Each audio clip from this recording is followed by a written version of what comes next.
नमस्कार, प्रदेश की number 1 debate show में आपका बहुत बहुत स्वागत। मैं हूं आपके साथ संतोष गंगवार।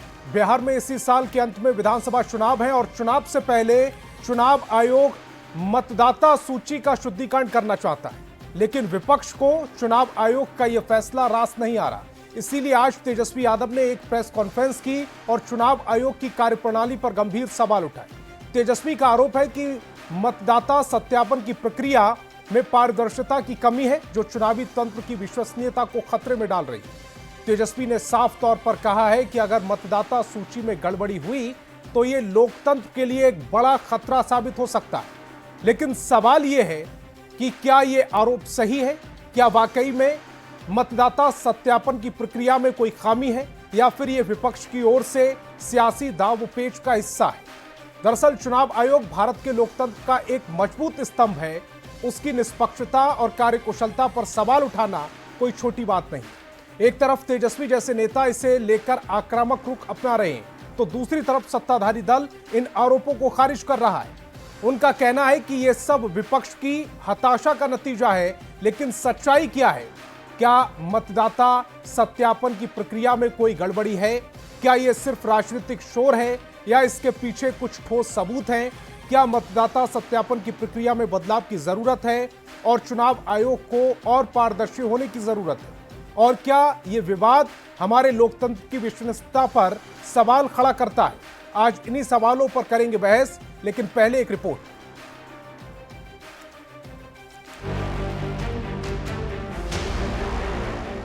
बिहार में चुनाव से पहले मतदाताओं के फिजिकल वेरिफिकेशन कराने का निर्णय निर्वाचन आयोग ने लिया है। घर घर जाकर वोटर्स का वेरिफिकेशन होगा। इससे मतदाता सूची में मौजूद गड़बड़ियों को सुधारा जा सकेगा। साथ ही भारत में घुसपैठ कर किसी तरह से वोटर कार्ड बनाने वालों की भी पहचान होगी।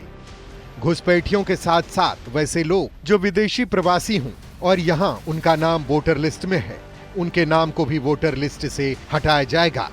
निर्वाचन आयोग के इस फैसले के विरोध में विपक्ष आंदोलन की चेतावनी दे रहा है और वो चाहते हैं कि गरीबों का वोटर लिस्ट से नाम जो है कट जाए और साफ इसमें साजिश की बू आती है।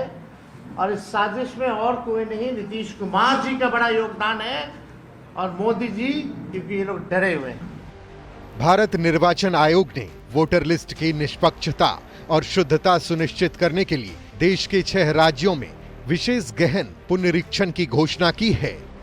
पर आरजेडी का आरोप है कि निर्वाचन आयोग साजिश के तहत महागठबंधन के वोटर, खासकर मुस्लिम वोटर्स का नाम हटाने की योजना बना रहा है।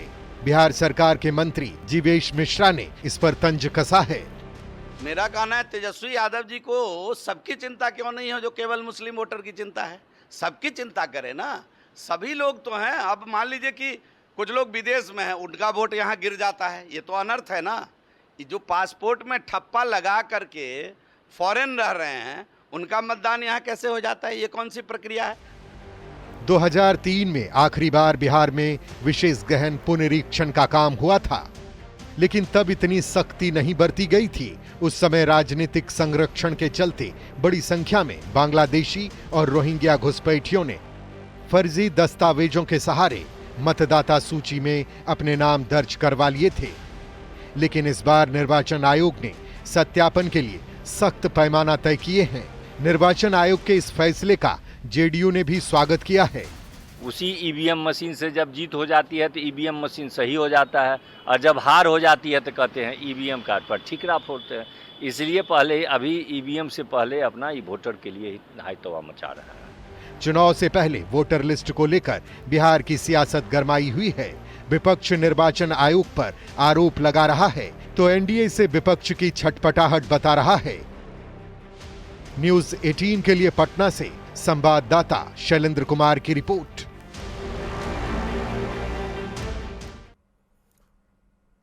तो डिबेट की शुरुआत करें उससे पहले आज के सवालों पर आते हैं। आज बहस बिहार की में हम पूछेंगे, मतदाता के सत्यापन पर सवाल क्यों उठ रहे हैं? चुनाव आयोग की निष्पक्षता पर सवाल क्यों उठाए जा रहे हैं? तेजस्वी के आरोपों में कितना दम है? चुनाव से पहले नहीं तो कब होगा सत्यापन? लोकतंत्र की विश्वसनीयता पर सवाल क्यों उठाए जा रहे हैं?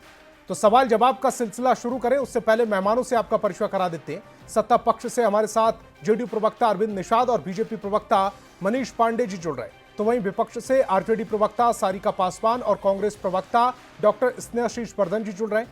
इसके अलावा राजनीतिक विश्लेषक के तौर पर डॉक्टर संजय कुमार जी भी हमें ज्वाइन कर रहे हैं। मेरा पहला सवाल चूंकि सारिका पासवान जी से था, वो अभी हमें ज्वाइन नहीं कर पाई हैं क्योंकि आज तेजस्वी यादव ने सवाल उठाए हैं, तो उनके सहयोगी दल कांग्रेस से मेरा पहला सवाल है। डॉक्टर स्नेहाशीष वर्धन जी, तेजस्वी यादव ये कह रहे हैं कि गरीबों, जो गरीब मतदाता है उनका नाम सूची से हटा दिया जाएगा, मतदाता सूची से। इंडिया नहीं, ये उनके पास कैसे इनपुट आया कि गरीब मतदाताओं का नाम सूची से हटा दिया जाएगा? और यह भी बताइएगा, साजिश की बू आ रही है उन्हें, किस तरह की साजिश हो रही है? देखिए संतोष जी, पूरे तरीके से समझना होगा कि जो डॉक्यूमेंट्स मांगे जा रहे हैं, सबको मालूम है कि चुनाव 2 महीने से कम समय रह गया है अब लगभग चुनाव में, और ये 8 करोड़ मतदाता है बिहार में, जिनमें 3.5 करोड़ लोगों का सत्यापन करना है, और केवल 2 महीने में, केवल 2 महीने में क्या ये संभव है? और कैसे कागजात मांगे जा रहे हैं? 1987, 1 जुलाई 1987 से 2024 तक के बच्चों के लिए जो 39 से 40 वर्ष के हो चुके हैं, उनको कहा जा रहा है कि अपने माता या पिता किसी का एक का डेट ऑफ बर्थ का एक प्रमाण दीजिए। मतलब ये सीधे सीधे एक तरह से आप पूछ रहे हैं कि क्या आप भारतीय हैं या नहीं है, सीधा सवाल ये है। दूसरी चीज ये है कि उसके बाद के दोनों लोगों का मांगा जा रहा है, 2004 के बाद वाले बच्चों का, दोनों लोगों का मांगा जा रहा है, माता और पिता दोनों का, जो 18 साल के हैं। अब ये चीज समझने की जरूरत है कि 2003 में जब ऐसा ही पुनरीक्षण का काम हुआ था वोटर लिस्ट का, उस वक्त क्या थी स्थिति? 2 साल का समय लगा था, 2 साल। और जब आपको जातीय जनगणना कराने में समय लग रहा है, जब आपको बिहार में जो सर्वेक्षण हुआ था, जातीय सर्वेक्षण, उसमें उतना समय लग गया, तो 9 महीने के आसपास का समय लग गया था, तो आप 2 महीने में कैसे करा लीजिएगा 3.5 करोड़ लोगों का मतदाता सत्यापन? वो भी बाढ़ का समय चल रहा है अभी, सबको मालूम है, बरसात का समय है, बाढ़ का समय है। ये युवाओं, पिछड़े वर्गों को और मेहनत कश जो पलायन कर चुके लोग हैं, उनको टारगेट किया जा रहा है कि उनको नाम उनका कटवाया जाए। और ये पूरी तरीके से भारतीय जनता पार्टी का, चूंकि प्री पोस्ट उन्होंने करा लिया है अपना सर्वेक्षण, उसमें वो हार रहे हैं, इसलिए ये एनडीए की मिलीभगत से इलेक्शन कमीशन में पे मैं आरोप लगा रहा हूं कि वो भाजपा और एनडीए की सहयोगी के तौर पे काम कर रही है। लेकिन ये क्या गैर कानूनी तरीके से हो रहा है? क्या कानूनी प्रावधान नहीं है? क्या इलेक्शन कमीशन चाहे तो ये पुनर्निरीक्षण नहीं करा सकता? संतोष जी, पूरे बिहार में कल बाई इलेक्शंस का समय है नगर निकाय का, आप उठाइएगा बूथ लिस्ट, और बूथ लिस्ट की जब मैपिंग आप उठाइएगा तो एक ही परिवार का किसी का 6 नंबर पे है और किसी का क्रमांक नंबर 996 पे है। आप देखिएगा उनका बूथ बदल जा रहा है। आप इसको जमीनी हकीकत में उठा के बता रहा हूं, कल मेरे यहां इलेक्शन, बाई इलेक्शन में वोटिंग करना है, मुझे भी इस चीज को समझने की जरूरत है। बक्सर से मैं रहने वाला हूं, इसलिए ये चीज मैं आपको एकदम अक्षर से उठा के दे रहा हूं कि मैपिंग भी अगर उठा लिया जाए तो पूरी तरीके से इसमें समानता का अभाव है। और बीएलओ कैसे कर लेंगे? कितने आपने रिक्रूट किए हैं? जरा इस पे आ जाइए, आंकड़े पे आ जाइए, अभी आपको दूध का दूध और पानी का पानी हो जाएगा। मेरा सवाल यह था कि अगर चुनाव आयोग ये पुनर्निरीक्षण कराना चाह रहा है, जिसको हम सरल भाषा में कह लें कि मतदाताओं का शुद्धिकरण कराना चाह रहा है, तो इसमें दिक्कत क्या है? क्या ये गैरकानूनी तरीके से करा रहे हैं? समय क्या कानूनी प्रक्रिया का पालन करके नहीं कराया जा रहा है? संतोष जी, अगर मुझे ही अपने माता पिता जी का अगर सर्टिफिकेट मांगने की जरूरत हो जाए तो कितने अच्छे से लोग रखते हैं। बिहार बाढ़ प्रभावित क्षेत्र है, सबको मालूम है।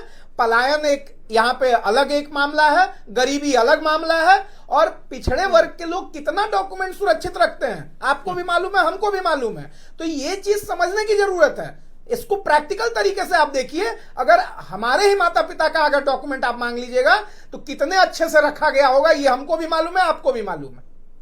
लेकिन आर्टिकल 326 भी पढ़ा होगा डॉक्टर साहब आपने। आर्टिकल 326 के तहत मतदाता वही हो सकता है जो भारतीय नागरिक हो, और आपको भारतीय नागरिकता साबित करने के लिए अगर आपके पास डॉक्यूमेंट्स नहीं है तो फिर ये तो और गंभीर विषय बन जाता है। तो ये बताइए कि 2024 के इलेक्शंस को क्या अवैध घोषित कर दिया जाए बिहार के? ये तो सवाल मैं रखता हूं, सामने आपके रखता हूं कि 2024 के इलेक्शन को अभी अवैध घोषित कीजिए और पुनरीक्षण करके फिर से इलेक्शन कराइए। ये पहली बार ऐसा हो रहा है? इससे पहले कभी नहीं हुआ, ना बिहार में ना भारत में। 2003 में हुआ था, इससे पहले मैं और भी डेट्स 2003 में हुआ था और महाराष्ट्र में भी यही गतिविधि की गई थी। वोट परसेंटेज कैसे बढ़ गया अभी तक सवालों का जवाब नहीं दे पाया। मैं आपको 2003 से पहले भी ले जाता हूं। 1952, 1956, 57, 61, 65, 66, 83, 84, 87, 89, 92, 93, 95, 2002, 2003, 2004 में रिपरीक्षण किया जा चुका है। तो वहां पर यह स्थिति पैदा नहीं हुई होगी। और चुनाव आयोग जो प्रक्रिया पहले जिसका पालन करती रही है, अगर वो अब 2025 में उसका पालन करना चाह रही है तो फिर इसको सियासी चश्मे से क्यों देखा जा रहा है? बाढ़ग्रस्त बिहार को परेशान करने की ये कवायद है और जितने भी युवा हैं, जितने भी पिछड़े वर्ग के लोग हैं, मेहनतकश जो पलायन कर गए हैं बिहार की वर्तमान सरकार की नीतियों के कारण, उनको वोटर लिस्ट से बाहर करने की कवायद है और सरकारी योजनाओं से भी उनको बाद में निकाल दिया जाएगा नाम। ये प्रैक्टिकल बात है, ये आप भी जानते हैं, हम भी जानते हैं। अगर मेरे पास वोटर लिस्ट नहीं हो, वोटर आईडी नहीं हो और मेरा वोटर आईडी अगर अवैध हो तो फिर योजनाओं का लाभ भी मुझे नहीं मिलेगा। ये लोगों को योजनाओं के लाभ से भी विमुख करने का कार्य कर रही है वर्तमान में ईसीआई। एक और डॉक्टर साहब हमारे साथ जुड़े हुए हैं, डॉक्टर संजय। जो आप पॉइंट उठा रहे हैं वो मैं उनसे समझ लूंगा। फिलहाल सारिका जी, मेरा पहला सवाल आपसे था, चूंकि आप थोड़ी सी देरी से जुड़ी हैं, मैं सवाल अपना दोहरा देता हूं। आज तेजस्वी यादव जब प्रेस कॉन्फ्रेंस करने आए, उन्होंने दो महत्वपूर्ण बातें की। उन्होंने कहा कि जो गरीब वोटर है उसको वो मतदाता सूची से बाहर निकालना चाह रहे हैं। तो गरीब वोटर अगर मतदाता सूची से बाहर निकालना चाह रहे हैं तो क्या वो आरजेडी का वोटर है, क्या वो कांग्रेस का वोटर है, वो बीजेपी का वोटर नहीं है, वो जेडीयू का वोटर नहीं है? ये उन्हें कैसे पता लगा? और दूसरा ये बताइए, साजिश की बू आ रही है, साजिश क्या इलेक्शन कमीशन कर रहा है आरजेडी के साथ? नहीं, बिल्कुल इसमें साजिश है, सरासर साजिश है। क्योंकि देखिए, इलेक्शन कमीशन भी केंद्र सरकार के दबाव में इस तरह के नियम लेकर के बिहार में आई, और खास करके तब जब इलेक्शन को अभी मात्र 2-4 महीने ही बचे हुए हैं।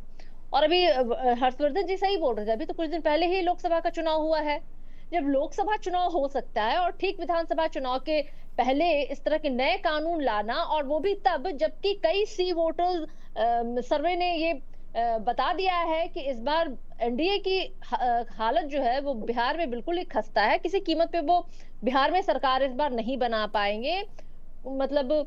और उसके बाद अचानक इस तरह के नियम का लाना, तो ये तो दिखा रहा है। और निश्चित रूप से जाति आधारित गणना जब बिहार में हुई तो जो आंकड़े सामने आए हैं वो दिखा रहा है कि मोर देन 80% ऐसे लोग हैं जो गरीब हैं, दलित हैं, पिछड़े हैं, और वो निश्चित रूप से उसमें भी बहुतायत संख्या जो है ना, वो महागठबंधन के सपोर्टर्स हैं। वो लोग हैं जिन्हें रोजगार चाहिए, उन्हें बिहार में स्वास्थ्य और शिक्षा की अच्छी व्यवस्था चाहिए, और वो वोटर जो हैं वो महागठबंधन के वोटर है। और ये बात एनडीए बहुत अच्छे से समझती है, उनके पास एकदम डेटा के साथ वो उनके पास ये जानकारी है, और यही कारण है कि उन्होंने इलेक्शन कमीशन तो आपके पास भी होगा, वो डेटा फिर सार्वजनिक कर दीजिएगा कि किन किन का नाम कट सकता है, किन किन का नाम जोड़ा जा सकता है।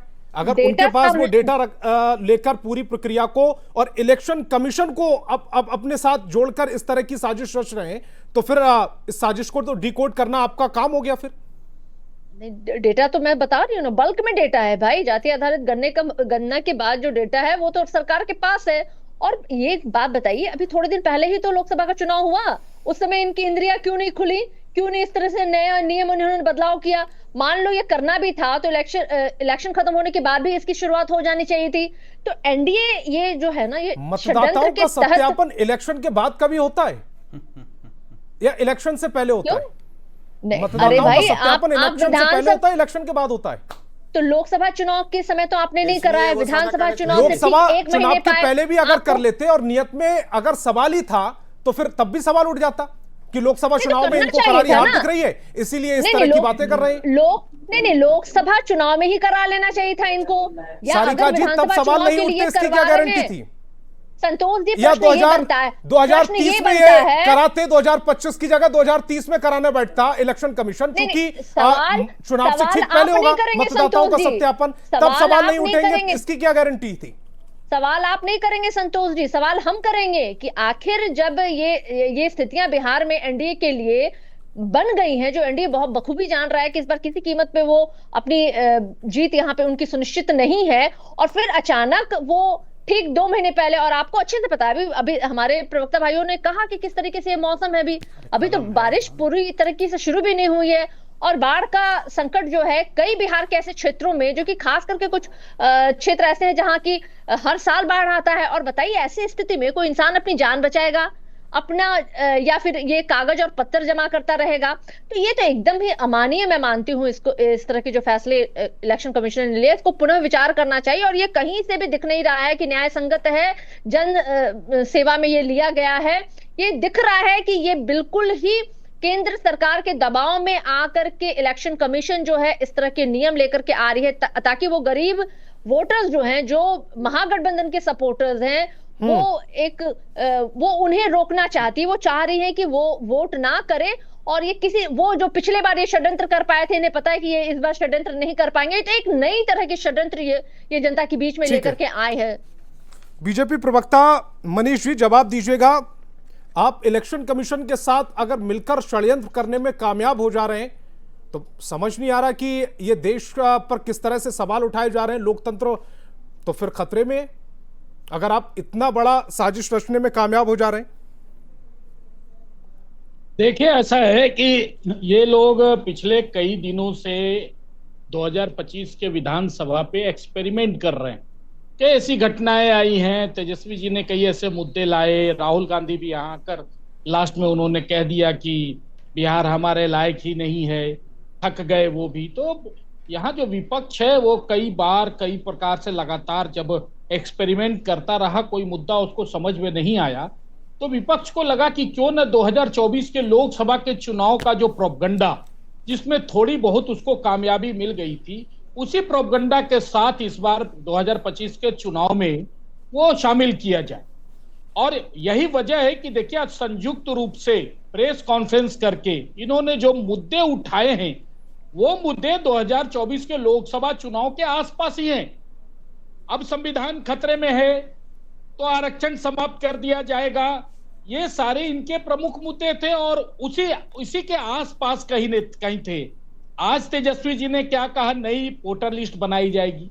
अब बताइए, ये कितना बड़ा प्रोपगंडा है कि नई वोटर लिस्ट बनाई जाएगी, मतलब पुराने सारे डिलीट मार दिए जाएंगे और उसके बाद नई टाइपिंग शुरू होगी। क्या बेवकूफ बना रहे हैं बिहार की जनता को? इतने कम दिनों में वोटर लिस्ट, बिहार के लोगों का वोटर लिस्ट बन जाएगा। अरे भैया, जातीय गणना जब हुई थी बिहार में तो आपने खुद देखा था, वो तो आपने उसको फर्स्ट और सेकंड, यानी कि सरकार ने उसको समय दिया था अपने खुद से कि पहला चरण इतना दिन में करेंगे, दूसरा चरण उतना दिन में करेंगे। लेकिन आपने देखा कि बिहार के कर्मियों ने किस प्रकार से, कितनी तत्परता के साथ वोटर लिस्ट जो है, जातीय गणना जो है, उसका काम संपन्न कराया था। अब ये क्या आरोप लगाते हैं, 22 साल के बाद क्यों जरूरत पड़ी? तो तेजस्वी यादव के इसी सवाल में तो जवाब पड़ा हुआ है कि मतदाताओं का पुनरीक्षण 22 साल में, यानी कि एक बच्चा तो 22 साल पहले पैदा लिया होगा, 18 साल में वह वोटर बन गया होगा, और आज तक उसका पुनरीक्षण नहीं हुआ कि वह वैध है या अवैध है। ये खुद करे कि 22 सालों के बारे, ये तो 22 साल क्या 18 साल पहले हो जाना चाहिए था कायदे से अगर पूछे तो ये जो साजिश रखने के छूट गया। उसके बाद क्या करें कि पिछली बार तो 2 साल लगा था। तेजस्वी जी आज भी लालटेन युग में जी रहे हैं। तेजस्वी जी भूल गए हैं कि यह डिजिटल इंडिया अब हो गया है। अब सारे लोगों के हाथ में जो है वो कहीं ना कहीं वो इंस्ट्रूमेंट आ गए हैं, मोबाइल आ गया है, सॉफ्टवेयर आ गया है।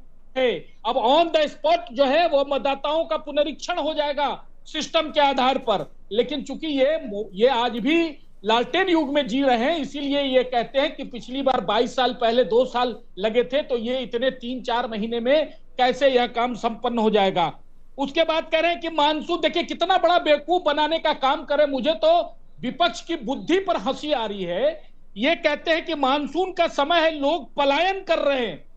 इनको बिहार की राजनीति, बिहार के लोगों का अनुभव भी नहीं है। मानसून के समय में पलायन होता है बिहार में, कि मानसून के समय में सारे जितने भी बिहारी बाहर जाते हैं, खेती के समय सब वापस आ जाते हैं खेती के लिए, खेती बाड़ी के लिए। पलायन बिहार में नहीं होता मानसून के समय में। तो ये जो है, ये कह रहे हैं लोगों कि को जब कटाव बरगलाने का होगा, काम कर रहे हैं। जब बाढ़ आएगी, क्योंकि 73% मेरी जो बात इलाका पूरी है वो होने बाढ़ दीजिए, से मैं ग्रसित बाढ़ पर रहता भी है, आऊंगा ना। मैं बाढ़ से पर भी ग्रसित आऊंगा। रहता है। संतोष ऐसे जी, में थोड़ा जब सा कटाव मुझे- होगा या लोग परेशान होंगे, मैं- उस समय जब अधिकारी वहां पर सारे पहुंचेंगे, लोग जाकर कोई मांगेंगे, पलायन नहीं दस्तावेज करता, उनके सारे पास नहीं लोग। होंगे, वो संतोष जी, परेशान मेरी होंगे। बात पूरी होने दीजिए जी। मुझे पता है, मैं इतना जानता हूं संतोष जी, मैं उसका जवाब दूंगा। जी। पलायन नहीं होता। लोग ऊंची जगहों पर जाकर अपने जान माल की, मवेशी की सुरक्षा करते हैं। राज्य छोड़ के कोई नहीं चला जाता। जब बाढ़ आता है, घर द्वार बाल बच्चों को छोड़ के कोई नहीं जाता। ये बिल्कुल सरासर गलत आरोप है। और अब क्या कहते हैं उसके बाद संतोष जी? कहते हैं कि राज्य सरकार पहले मतदाता सूची से नाम काटेंगे, उसके बाद उनका राशन बंद कर देंगे, पेंशन बंद कर देंगे, लोग आधार कार्ड, मनरेगा कार्ड को नहीं। यानी कि ये प्रोपगंडा वही 2025 वाला। बताइए राशन कैसे बंद हो जाएगा, पेंशन कैसे बंद हो जाएगा, ये किनके बारे में कह रहे हैं? और अभी सारिका बहन को मैं सुन रहा था, वो कह रही थी कि इनके पास जातीय गणना वाला डेटा है, इनको उसकी जानकारी है कि कौन वैध है और कौन अवैध है। तो सारिका बहन, उस समय सरकार में तो आप भी शामिल थी, यानी कि वो डेटा आपको जानकारी में है कि बिहार के अंदर कितना बांग्लादेशी, कितने रोहिंग्या, कितने अवैध मतदाता है जिनका कोई ट्रेस नहीं है। देखिए, आप लोगों ने सीए के समय में भी यह प्रोपगंडा करने का काम किया था, लेकिन ना किसी से कागज मांगा गया और ना ही किसी की सदस्यता समाप्त की गई। बिहार के लोग भी जानते हैं। हाँ, ये बात जरूर है कि अगर अवैध रूप से कोई भी व्यक्ति आकर किसी कारण से 22 वर्षों के अंदर अगर मतदाता सूची में अपना नाम जुड़वाया होगा, तो घर घर जाकर हमारे मतदान कर्मी जो है, हमारे राज्य कर्मी जो है, वह पुनरीक्षण का काम करेंगे, पुनरीक्षण का काम करेंगे। मतदाता सूची डिलीट करके नया मतदाता सूची बनने वाला नहीं है। लेकिन आप लोगों ने प्रेस कॉन्फ्रेंस के माध्यम से क्या बताने का काम किया? नया मतदाता सूची बनाया जाएगा, उसमें गरीबों का नाम। अरे वाह, क्या नैरेटिव सेट होता है भाई, मानना पड़ेगा। लेकिन यह जो 25 का जो एक्सपेरिमेंट है ना, 24 का एक्सपेरिमेंट, ये 25 में बिहार वासी कभी कामयाब नहीं होने देंगे, क्योंकि 24 में भी आपको पूर्ण सफलता नहीं मिली थी, 25 में भी आपको सफलता नहीं मिली। सारिका जी, जल्दी से रिएक्ट कीजिएगा, उसके बाद अरविंद जी आपके पास आ रहा हूं और उसके बाद डॉक्टर साहब, संजय जी आपके पास आऊंगा। देखिए, इन्होंने तो अपनी बातों में ही साबित कर दिया कि लोकसभा इलेक्शन में इनको जो वोट मिले हैं वो अनर्गल ही है, ऐसे ही किसी लोगों ने दे दिया है, या फिर उन्होंने जमा किया होगा उस जमात को ताकि इनको अतिरिक्त वोट मिल सके। डिजिटल इंडिया की आप बात कर रहे थे, एक बात बताइए, आपके बैंक के साथ भी आधार कार्ड तो जरूरी लिंक होगा और डिजिटली आप पैसे भी जरूर इधर उधर ट्रांसफर करते रहते होंगे। क्या आपको आधार कार्ड पे भरोसा नहीं है क्या? अरे आधार कार्ड के लिए तो आप बड़ी बड़ी बातें कर रहे थे, डिजिटल इंडिया, ये इंडिया, वो इंडिया। अरे जो party one nation one India election की बात करती है, वो पहले बताइए तो एक दिन में इलेक्शन आप बिहार में करा पाएंगे? एक महीने में आप चले हैं सारे सिस्टम को दुरुस्त करने।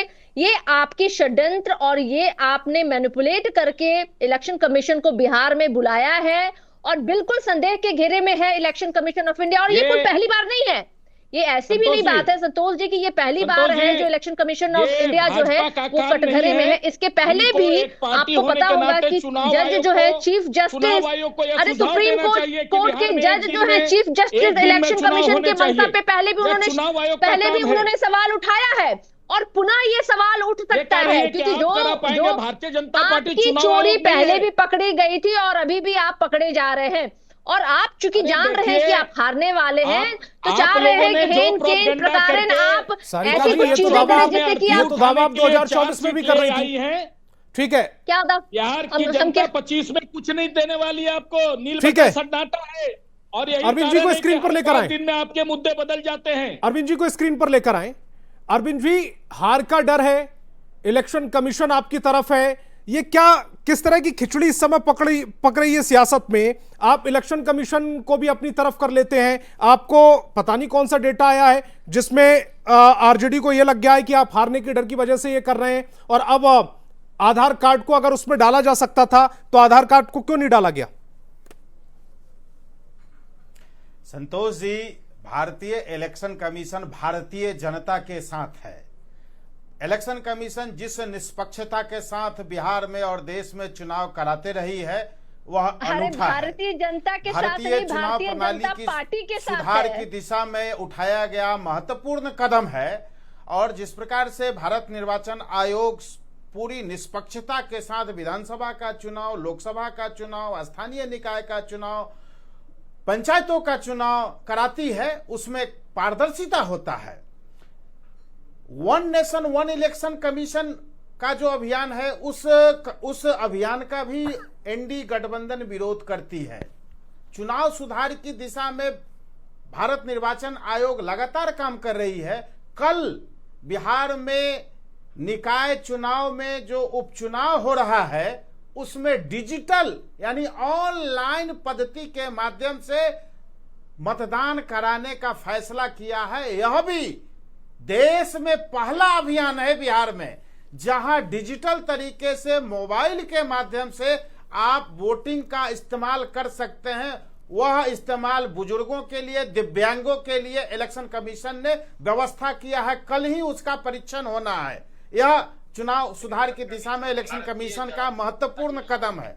तेजस्वी यादव जी आज अपने प्रेस कॉन्फ्रेंस में कह रहे थे कि डॉक्यूमेंट में आधार नहीं मांगा जा रहा है। अब आधार कैसे बनता है शायद माननीय तेजस्वी यादव जी को पता नहीं है, या पता होने के बावजूद भी बताना नहीं चाहते हैं। आधार बनाते समय जन्म प्रमाण पत्र का होना महत्वपूर्ण हो जाता है। जब आपके पास जन्म प्रमाण पत्र नहीं होगा तो आधार नहीं बनेगा। तो अभी जो घर घर जाकर के बूथ सुधार अभियान मतदाता सूची का सत्यापन करने का जो निर्वाचन आयोग ने फैसला किया है, तो बीएलओ जाएंगे तो उनका जन्म प्रमाण पत्र मांगेंगे। तो जन्म प्रमाण पत्र आपके पास होगा तो आपका आधार भी बनेगा। और उसमें 9 से 10 चीजों का उसमें डिमांड किया गया है जो आपके स्क्रीन पर भी चल रहा है। उसमें 2-3 बातों का मैं जिक्र करता हूं। वैसे पेंशनधारी जिनका पेंशन में प्राप्त होता हो, पेंशन का आप कागज दिखा करके आप सत्यापन करा सकते हैं। वैसे पहचान पत्र का दिखा करके आप सत्यापन करा सकते हैं। सरकार द्वारा स्थानीय स्तर पर कोई ऐसा डॉक्यूमेंट है वह दिखा करके आप कर सकते हैं। बैंक पर चल रहा है अरविंद जी, दिखा करके आप कर सकते हैं। अरविंद जी स्क्रीन पर चल रहा है, वहां चल रहा, मैं बताना चाह रहा हूं, चल रहा उससे संभव नहीं है।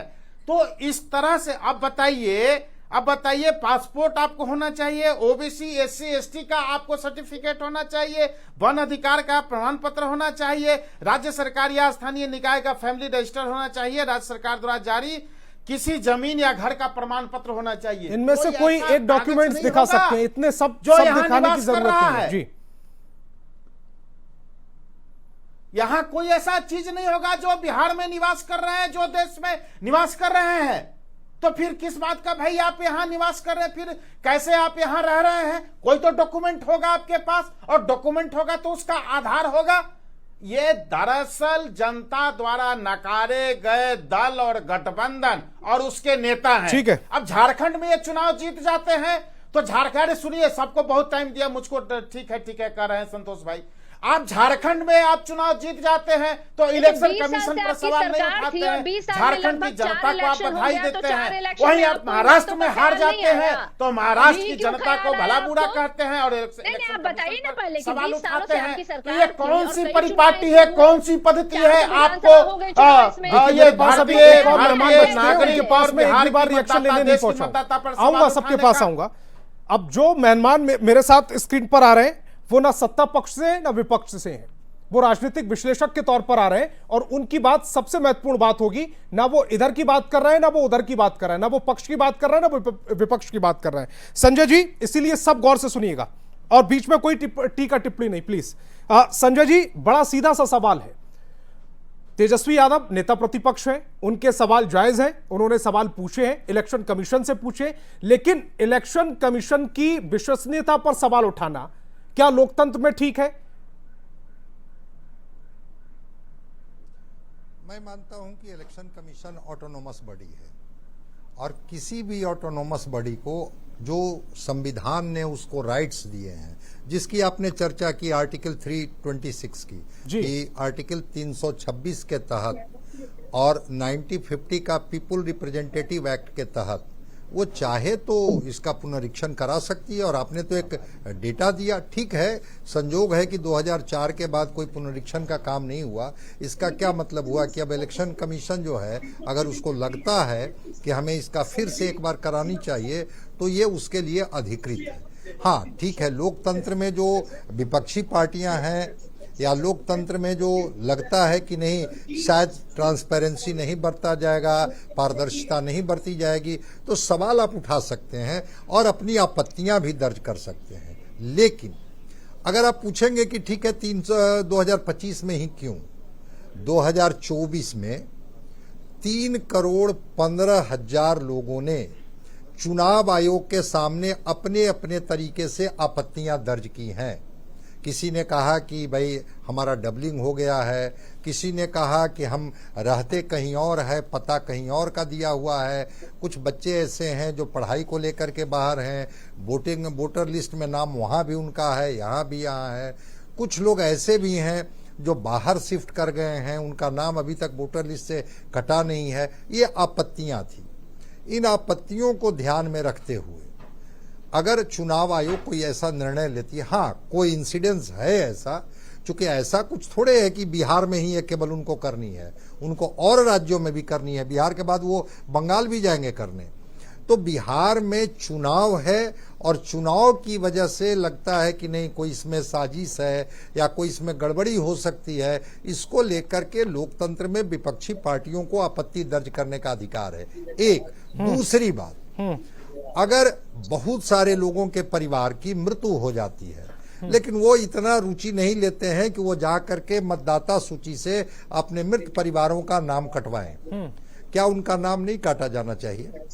जो नौजवान, जो युवा 18 वर्ष के हो चुके हैं, क्या मतदाता सूची में उसका नाम दर्ज नहीं होना चाहिए? भाई ये बिहार जहां 25 साल से नीचे के उम्र के 57-58% लोग हैं, वो 18 वर्ष वाला युवा अगर मतदाता सूची में नाम दर्ज होने से वंचित रह जाता है, क्या उसका नाम दर्ज नहीं होना चाहिए? कुछ लोग जो गांव की पृष्ठभूमि से आते हैं, शहर में रहते हैं, दोनों जगह उनका मतदाता, कई लोग ऐसे मिल जाएंगे जिनका मतदाता सूची में नाम है, क्या एक जगह नाम उनका नहीं कटना चाहिए? क्या वो केवल एक ही मत देने के अधिकारी हैं या दो मत देने के अधिकारी हैं? और एक चीज और, महाराष्ट्र के चुनाव को लेकर के सवाल किसके थे? विपक्ष के थे कि भाई चुनाव के वक्त इतने मतदाता कैसे आ गए, कैसे इतने मतदाता एकाएक जुड़ गए। महाराष्ट्र बल्कि दिल्ली, हरियाणा, तेलंगाना को लेकर भी इनके सवाल थे। हाँ जी सवाल थे। तो जब अब सवाल हैं तो थोड़ा तो चुनाव आयोग पर भरोसा कीजिए कि कौन से फर्जी मतदाता भाई जुड़ जाते हैं चुनाव के समय आकर के, जिनको वोटर लिस्ट में नाम दे दिया जाता है। अगर उसके लिए चुनाव आयोग सत्यापन करने जा रही है, ठीक है, इस व्यवहारिकता से मैं भी सहमत हूं कि इतने कम समय में 4 करोड़ लोग या 4,76,00,000 की बात की जा रही है, उतने लोगों का क्या चुनाव आयोग सत्यापन कर पाएगी, नहीं कर पाएगी? चुनाव आयोग मुझे इसका पर आप सवाल उठाने के लिए स्वतंत्र हैं, अपनी आपत्तियां दर्ज करने के लिए तैयार हैं। और क्या लगता है कि बिना सत्यापित किए हुए किन्हीं का नाम मतदाता सूची से चुनाव आयोग काट देगी? क्या वोटिंग राइट से उनको वंचित कर देगी? ऐसा मुझे लगता नहीं है। और फिर जब वंचित कर देगी तो क्या चुनाव आयोग के बाद आप कहीं नहीं जा सकते हैं अपनी अपील को लेकर लिस्ट आती है कि आखिर किस आधार पर हमें मतदाता? सब राजनीतिक दलों के पास एक लिस्ट आएगी चुनाव से ठीक पहले मतदाताओं की, आप उसमें चेक करेंगे? नहीं, बिल्कुल आएगी। और आपत्तियां दर्ज करने के लिए टाइम फ्रेम होता है। ये सारे पॉलिटिकल पार्टी के जो रिप्रेजेंटेटिव हैं उनको पता है कि आपको आपत्तियां दर्ज करने के लिए ग्रेस पीरियड मिलता है कि नहीं मिलता है। किन्हीं का नाम अगर मतदाता सूची से काट दिया गया तो क्यों काट दिया गया, और कुछ लोग जिनको जोड़ दिया गया वो कौन लोग हैं जो प्रकट हो गए, आ गए भाई, जिसको लेकर के विपक्ष हमेशा हमलावर रहती है कि चुनाव के वक्त ये इतने सारे मतदाता कहां से आ जाते हैं जिसका लाभ किसी सत्ताधारी पार्टी को या किसी पार्टी को मिल जाती है। तो चुनाव आयोग की ट्रांसपेरेंसी पर, पारदर्शिता पर आप सवाल कर सकते हैं उनके प्रैक्टिकलिटी पर, उनके व्यवहारिकता पर, लेकिन चुनाव आयोग को कटघरे में मत खड़ा कीजिए। ठीक है। पार्टियां हो सकती है कि पार्टी अपने तरीके से इन्फ्लुएंस करे, कम से कम चुनाव आयोग, कल सत्ता किसी और पार्टी के हाथ में होगी तो क्या चुनाव आयोग को अपना काम आप नहीं करने दीजिएगा?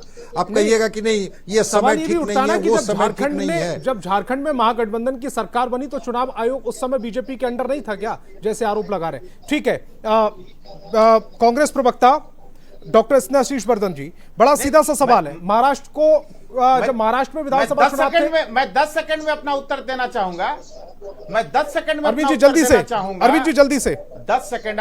हाँ, ये बीएलओ के माध्यम से घर घर जाने का सत्यापन का कार्यक्रम कराने का फैसला किया है निर्वाचन आयोग ने। ये वही बीएलओ होते हैं जब चुनाव से एक दिन पूर्व घर घर जाकर के पर्ची बांटते हैं।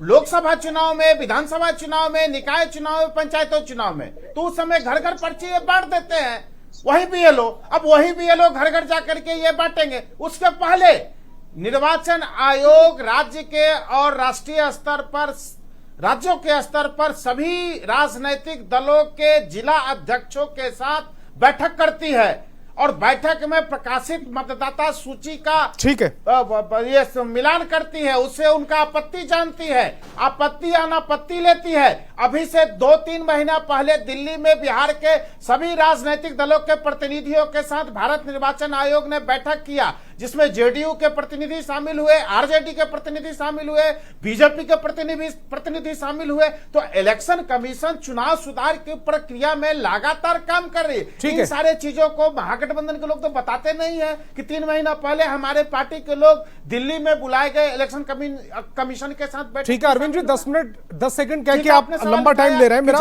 बाकी मेहमान के पास टर्न चूंकि कांग्रेस प्रवक्ता का है। स्नेहाशीष वर्धन जी, जब महाराष्ट्र में विधानसभा चुनाव हो रहे थे, दिल्ली, हरियाणा, तेलंगाना, तब आप लगातार ये आरोप लगा रहे थे कि इसमें फर्जी वोटर जोड़े जा रहे हैं। दिल्ली तो अभी ताजा उदाहरण है, जब कहा जा रहा था कि पूर्वांचल के लोगों को दिल्ली में बिठाया जा रहा है, बीजेपी लेकर आ रही थी। और अब चूंकि आपकी मांग को एक तरह से इलेक्शन कमीशन रीचेक करने जा रही है, तब आप ऑब्जेक्शन कर रहे हैं। देखिए, टाइमिंग बहुत इशू कर रहा है, और टाइमिंग का इशू आप देखिएगा। अभी जदयू के प्रवक्ता विद्वान साथी गिना रहे थे 11 डॉक्यूमेंट का नाम, आपकी स्क्रीन पे भी चल रहा है। उन 11 डॉक्यूमेंट्स में सबको मालूम है कि सबसे ज्यादा इस्तेमाल होने वाले डॉक्यूमेंट्स कौन कौन से हैं। जन्म प्रमाण पत्र, मैट्रिकुलेशन मैट्रिक का, और जाति प्रमाण पत्र। मैं एक आंकड़ा दे रहा हूं आपको, जो नेशनल फैमिली हेल्थ सर्वे का रिपोर्ट है उसके अनुसार मैं दे रहा हूं कि 2001 से 2005 में बच्चों में केवल 2.8% के पास जन्म प्रमाण पत्र था। मैं आंकड़े के साथ बोल रहा हूं, अगर गलत होगा तो सुधार दीजिएगा। इस 1901 सुनिए ना, यही प्रमाण पत्र होगा। धैर्य रखिए, उनके पिताजी धैर्य रखिए। बताइएगा 1965 से 85 के बीच में कितने लोगों के पास होता होगा जन्म प्रमाण पत्र? ये तो सोचने वाली बात है, प्रैक्टिकल बात पे आइए ना। तो हम लोग को भी बहुत अच्छा लगता है लक्ष्यदार बातें करना, लेकिन नहीं, देखिए संतोष जी, मैं फैक्ट रख रहा हूं, फैक्ट को सुनना पड़ेगा फैक्ट को, क्योंकि बीच में जदयू के साथी ऐसे ही इंटरप्ट करते हैं जब इनकी चोरी पकड़ी जाती है। नहीं, मैं सवाल के बाद में रखता हूं एक और आंकड़ा। 40 से 60 वर्ष के पुरुषों में केवल 10 से 13% ही स्कूल की, हाई स्कूल की पढ़ाई पूरी किए थे। ये भी आंकड़े हैं, और इन आंकड़ों को लेकर अगर आप जाइएगा, अब कितना आप डॉक्यूमेंट जुटाइएगा, कितना जल्दी आप करा दीजिएगा 2 महीने में 90%। मैं एकदम आंकड़े दे रहा हूं, 90% से ज्यादा ही होगा। क्या बिहार में किसी के पास डीओ है, बीएलओ है, क्या बिहार में किसी के पास वोटर घर की रजिस्ट्री नहीं है? क्या बिहार में किसी के पास खेत की रजिस्ट्री नहीं है? एनआरसी नहीं है किसी के पास? क्या मैं अभी प्रमाणित कर दूंगा आपको, मैं अभी प्रमाणित बिहार में सब ऐसे ही रह रहे हैं। मैंने, चूंकि मेरे यहाँ कल वोटिंग है, और हम लोग ये बताइए ना कि कल वोटिंग डिजिटल हो रहा है कि नहीं, ये बताइए। अरे मैंने डिजिटल हो रहा है कि नहीं? देखिए, समय बहुत कीमती है, बाकी प्रवक्ताओं तक भी पहुंचना है। बीजेपी प्रवक्ता जल्दी से जवाब दीजिएगा। अगर किसी के पास डॉक्यूमेंट सही नहीं तो फिर वो बिहार में कर क्या रहा है? दलित समाज, देखिए, मुझे तो लग रहा है संतोष जी, मैं बहुत संक्षेप में बोलूंगा कि मैं सीए के दौर में बहस करने बैठा हूं। मुझे बस वो दौर याद आ रहा है। कांग्रेस प्रवक्ता और आरजेडी प्रवक्ता का एक एक बात वैसा ही लग रहा है जैसे सीए के समय में ये कागज मांगने और लोगों को भ्रमित करने का पैनल पे काम करते थे। आज वही स्थिति फिर कर रहे हैं। भाई, वोटिंग के दिन पहले भी बीएलओ जाता था। अभी बहुत अच्छा अरविंद भाई ने कहा, आपके कार्यकर्ता बूथ पर नहीं है क्या? बीएलओ जब जाएगा और आप उसके साथ आपके कार्यकर्ता जाएंगे सत्यापित कराने, तो क्या आपके विपरीत हो जाएगा? क्या आपको पता नहीं है कि चुनाव वोटिंग के दिन 10 दिन पहले एक अलग से जो मतदाता सूची होता है उसके साथ 10 मतदाता 20 मतदाताओं की सूची अलग से, जो लोग अपना नाम दर्ज कराने जाते हैं लास्ट समय में, उनका अलग से नाम जुड़ा हुआ आता है। लेकिन इन लोगों ने, सच्चाई यही है कि कांग्रेस पार्टी का ना तो बूथ स्तर पे कोई संगठन है, राजद का संगठन है, ये बीएलओ के साथ घूमेंगे कहां? दिक्कत तो यह है, ये तो बस घर परिवार और वंशवाद की पार्टी है और कुछ भी करके ये प्रोपगंडा करके और फिर से सरकार में आना चाहते हैं, जैसा कि 2024 में थोड़ी बहुत 4 सीटें इनको मिल गई थी प्रोपगंडा करके। अब फिर वो गरीब दलित कह रहे 3 करोड़ लोग बिहार से पलायन कर गए हैं, इसकी चिंता है उनको। अरे भाई, जो लोग दिल्ली में भी मतदाता सूची में नाम लिखा लिए हैं और बिहार में भी लिखा लिए हैं, अब वोट देने दिल्ली भी चले जाते हैं और बिहार भी आ जाएंगे। जरा उनके बारे में विचार कीजिए स्नेहासिस जी कि वो कौन लोग हैं और कैसे लोग हैं। या तो बिहार में मतदान करें, नहीं तो दिल्ली में मतदान करें। लेकिन आपको अपने उस वोट बैंक की चिंता ज्यादा है। जो बंगाल में चुनाव होता है तो वहां भी चले जाते हैं, बिहार में चुनाव होता है तो बिहार भी आ जाते हैं, और जब दिल्ली का चुनाव होता है तो दिल्ली में जाके वहां भी वोट डाल देते हैं। लेकिन इस प्रक्रिया को चुनाव आयोग समाप्त करना चाहती है। चुनाव आयोग चाहती है कि जो जहां का वोटर है, आप एक वन नेशन वन इलेक्शन का विरोध क्यों करते हैं? क्योंकि आपके ये वोटर जो चुनाव के समय जंप करके यहाँ से वहां चले जाते हैं, वो जा नहीं पाएंगे एक साथ होगा तो। आप एक वोटर लिस्ट का विरोध क्यों करते हैं? सारिका जी जवाब देना चाह रही है और सारिका जी ये भी बताइएगा। 10 second Santosh ji, 10 second Santosh ji, 10 second जी। हम तो चाहते हैं कि एक मतदाता, एक वोटर लिस्ट रहे जिससे मुखिया भी चुना जाए और सांसद भी उसी से चुना जाए। लेकिन आप उसका विरोध करते हैं, क्यों करते हैं? कि आपके जिलाधिकारी के साथ नहीं होती है, इनको जानकारी नहीं है, जिलाधिकारी के साथ नहीं होती है, निर्वाचन पदाधिकारी मैंने बताया। अरे भाई, इसके दौरान नामित पदाधिकारी होता है, सारिका जी कुछ कहना चाह रही है। सारिका जी की आवाज आप, बाकी सबकी डाउन। वर्षों से तो कुछ जानकारी है नहीं, जानकारी का अभाव है, क्योंकि अधिकारी इनके हिसाब से काम कर रहे हैं, अधिकारियों की सरकार है, नौकरशाहों का।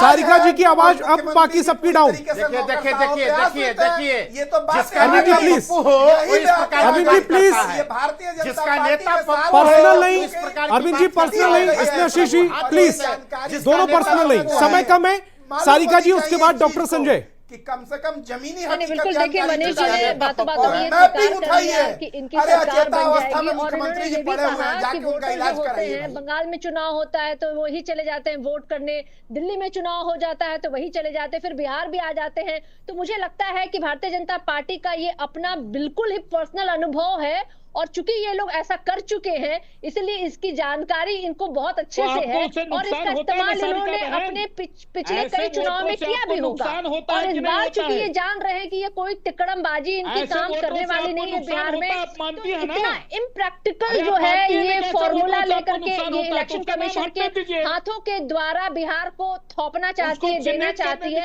बट सही मायने में बिल्कुल एक्सेप्टेबल नहीं है, बिल्कुल इम्प्रैक्टिकल है, ये कहीं से भी मुझे नहीं लगता है कि न्याय संगत है। और इससे कहीं ना कहीं दलित पिछड़े समाज के लोग हैं जो वो प्रभावित होंगे, वो रोके जाएंगे। उन्हें वोट से रोकने के लिए इस तरह के जो कानून, इस तरह के नियम है जो लेके आया गया है, तो इसलिए मैं कहूंगी इलेक्शन कमीशन को कि अगर वो मनीष जी प्लीज अपने समय पर, मनीष जी प्लीज, पक्ष में पुनः इसको पुनर्विचार करें, और जो करना, अगर ये इस तरह के नियम को लाना ही है, रिवीजन करना ही है, तो कम से कम विधानसभा चुनाव के बाद इनको शुरुआत करनी चाहिए। काफी अच्छा लंबा समय इनको मिलेगा लेकिन अभी जब जबकि चुनाव चुनाव होगा, तब महज आप 3 कहिएगा महीने हैं, किसके 2 बाद महीने हैं, सारिका 3 जी, महीने तो बिहार के बाद कोई चुनाव होगा, कहीं किसी और स्टेट में चुनाव होगा, तब वो वाले वहां पर कहने लगेंगे, वहां पर भी तो कांग्रेस लड़ रही होगी चुनाव, या आप कहीं ना कहीं गठबंधन में होंगे, तो वो कहने लगेंगे कि हमारे यहां से पहले क्यों। नहीं, देखिए बहुत लंबा समय मिला था इस सरकार को और वो चाहते तो कर सकते थे, तो कर तो लेकिन रहे अभी मैम। इनके मंशा अब कर रहे हैं इनके- तब आप नहीं, सवाल अभी- उठा रहे हैं, नहीं किया तब आप नहीं, सवाल नहीं, उठा अभी रहे ये हैं, करने आगे का करेंगे समय- तब आप सवाल उठाएंगे। अरे संतोष जी, मैं तो देख रही हूँ जब हम बात करते हैं तो आपके बड़े 100 प्रश्न होते हैं, लेकिन ये जब बोलते हैं तो बड़े तन्मयता के साथ आप सुनते रहते हैं। अब आप मुझ पर आरोप लगाने लगे, इलेक्शन कमीशन से बचकर अब आप मुझ पर आ गए। नहीं, मैं आरोप नहीं लगा रही हूँ, मैं लगातार नोटिस कर रही हूँ कि जब भी मनीष जी बोलते हैं या जदयू के प्रवक्ता बोलते हैं, आपके प्रश्न उतने नहीं होते हैं, लेकिन जब हम बोलते हैं तो आपके प्रश्न हमें बहुत होते हैं हमारे साथ। इलेक्शन कमीशन पर सवाल आपने उठाए तो प्रश्न आपसे करूंगा मैं। भाई हमने ही नहीं उठाया, इसके पूर्व में भी चीफ जस्टिस ने प्रश्न उठाया था इनकी और इलेक्शन कमीशन जब कहती है कि आइए जो आप आरोप लगा रहे हैं उसको सिद्ध कर दीजिए, ईवीएम को लेकर हो चाहे दूसरी बातों को लेकर, तब आप सिद्ध भी नहीं कर पाते। खैर अरविंद जी अपनी बात को जल्दी से रखिएगा। महाराष्ट्र की बातों को उठा लीजिए। अरविंद जी, हाँ बताइए, बताइए सवाल संतोष जी। सवाल मेरा यह है कि जिस तरह के जो आरोप लग रहे हैं, हालांकि दावा ये किया जा रहा है महागठबंधन की ओर से, इंडिया गठबंधन की ओर से, कि चूंकि कोई सर्वे रिपोर्ट आई है, अब वो कौन सी आई है मुझे नहीं जानकारी, उसमें आपकी स्थिति बहुत अच्छी नहीं है, इसलिए आप डर गए, हड़बड़ाहट में है और इलेक्शन कमीशन को अपनी तरफ कर लिया है। अरे भाई, ये लोग बैलेट पेपर से चुनाव कराने वाले लोग हैं, जिसमें गरीबों के, दलितों के, अति पिछड़ों के वोट को लूट लेने वाले लोग हैं, और जिसको जिन कह करके वोट के रूप में परिवर्तित करते थे, वैसे दल के लोग आज पीसी कर रहे थे, जिनको आज वोटिंग दिक्कत तो यही है, दिक्कत है। आप जब बोल रहे थे युवाओं की हकदारी जल्दी से करने वाले लोग, ऐसा मत करिए। अब उन्हीं आपके की पास बातों एक को मिनट है, उसके करेंगे। बाद मुझे जाना है, देखिए, डॉक्टर संजय के पास भी जाना है। ये गलत परंपरा हकीकत है, यही है, ये गलत उनके परंपरा पास है। देखिए, कोई गलत इसने प्रमाण शीशी नहीं मैंने है। आपको समय और दिया वो था, यही सबसे चाहते पहले हैं। आपको समय आज दिया, भी यही लोग उनका नाम दोनों काट टर्म के में राशन सबसे कार्ड पहले आपको से, समय दिया मैंने, पेंशन इसने शीशी योजना से, संतोष और जी। उसके साथ छात्रवृत्ति पे से नाम काटेंगे। मैं आपको इसने शीशी, आप बहुत गंभीर प्रवक्ता है, मैं आपसे ऐसी उम्मीद नहीं करता, कम से कम मेरी डिबेट में इस तरह की का व्यवहार ना कीजिएगा प्लीज। अरविंद जी का समय, उन्हें बोलने दीजिएगा, उसके बाद में संजय जी के पास जा रहा हूं। काम करने का काम कर रही है बिहार में, और हम लोग पूरी तरीके से वंचित समाज के लिए, बहुजन समाज के लिए हम लोग मैं काम आपके करना साथ चाहते लगभग हैं, रोज डिबेट हम करता लोगों को हूं, इस आप तरीके इस से तरह का रोकने व्यवहार काम कभी नहीं कर करते। रही है। और अभी मैं रिक्वेस्ट कर रहा हूं प्लीज, हो गया अरविंद जी अपनी बात को जल्दी से रखिएगा। अब मैं संतोष जी अपनी बात को, हाँ मैं अपनी बात को रख रहा हूं। तो जिस प्रकार से कांग्रेस पार्टी और महागठबंधन के नेता आज राशन कार्ड, आधार कार्ड, अन्य चीजों को आधार बना करके अपनी बात को रख रहे थे, दरअसल ये लोग जनता से कटे हुए लोग हैं, बूथ पर इनके लोग नहीं मिलते हैं।